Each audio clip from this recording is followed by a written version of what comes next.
Syederalon Kementerian Pertahanan Rusia membagikan video penyitaan senjata milik tentara Ukraina yang ditinggalkan di wilayah Luhansk. Berikut informasi selengkapnya.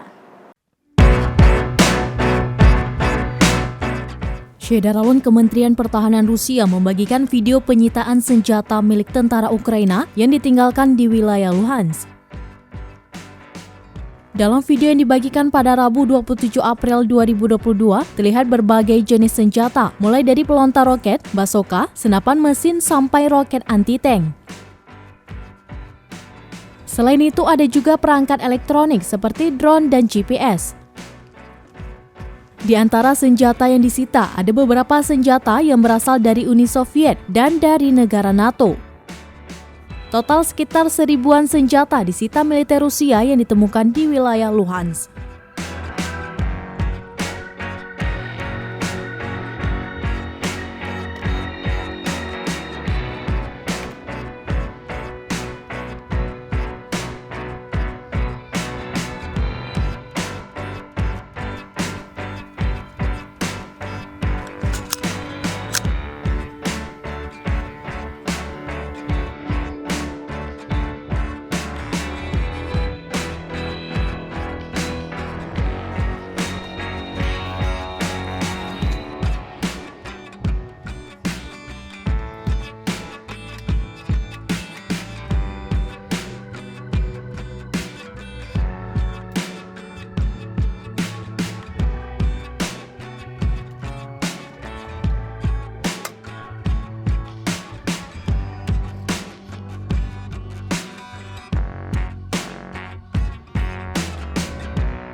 Demikian informasi terkini terkait konflik antara Rusia dan Ukraina. Syederalon saksikan terus beragam informasi terkini dan menarik di kanal YouTube Serambi On TV dan Facebook serambinews.com.